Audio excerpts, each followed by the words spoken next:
नमस्कार दोस्तों, स्वागत है आप सभी का विद्याग्राम के इस 5 स्टार सीरीज़ के आज के इस 9वें क्लास में। इससे पहले हम 8 क्लास ऑलरेडी कर चुके हैं। अगर आपने नहीं देखा है तो प्लेलिस्ट से जा कर के सारा का सारा वीडियो आप ज़रूर देख लीजिए।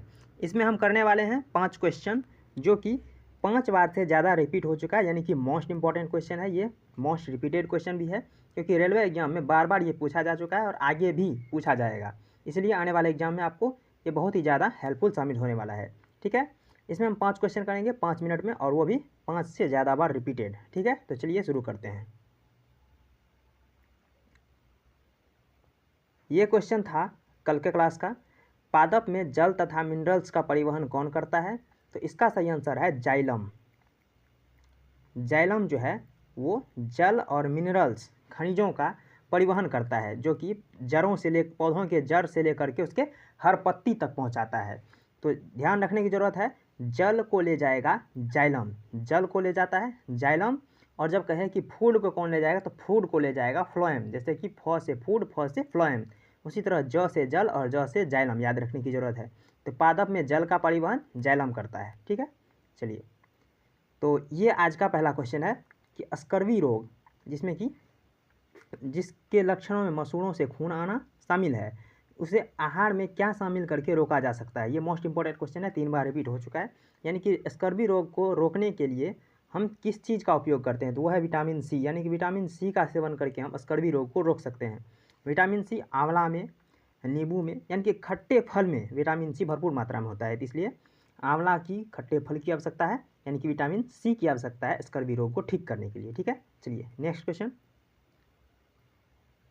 ये क्वेश्चन कह रहा है कि कौन प्रकाश संश्लेषण के उत्पादों को पत्तियों के अन्य भागों तक परिवहन कराता है? यानी कि पत्ती में प्रकाश संश्लेषण होता है और वहाँ पे एक तरह से कह सकते हैं पौधों का भोजन बनता है, और उसके बाद वो हर जगह किस माध्यम से पहुँचता है? तो वो हो जाएगा फ्लोएम। जैसे कि हम शुरू में बताए थे कि जल को ले जाने का काम और मिनरल्स को ले जाने का काम जाइलम करता है, उसी तरह फूड को ले जाने का काम फ्लोएम करता है। इसका सही आंसर फ्लोएम है। मोस्ट इंपॉर्टेंट क्वेश्चन है, ये 6 से ज़्यादा बार रिपीट हो चुका है, इसलिए इसे ध्यान रखने की ज़रूरत है।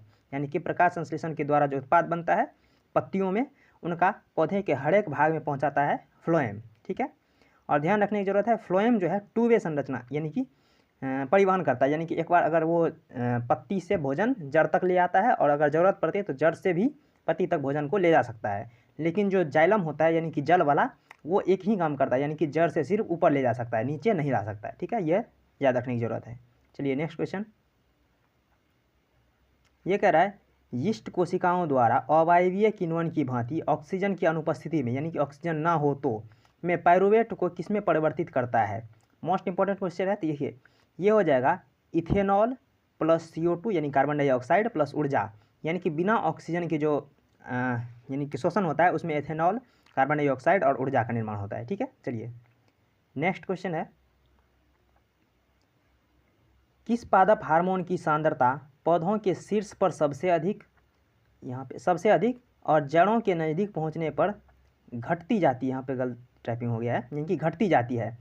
तो इसका सही आंसर आ जाएगा ऑक्सिन, क्योंकि ये एक वृद्धि हार्मोन है। तो वृद्धि तो होता है यानी कि शीर्ष भागों में, तो इसीलिए शीर्ष में यानी कि जड़, यानी कि शीर्ष यानी कि मुंडी वाले भाग में, यानी कि सिर वाले भाग में ज़्यादा होता है, लेकिन जड़ में कम होता है। तो ये ऑक्सिन हार्मोन हो जाएगा। ठीक है, नेक्स्ट ये क्वेश्चन कह रहा है, निम्न में से किस वर्णक में ऑक्सीजन के लिए उच्च बंधुता होती है?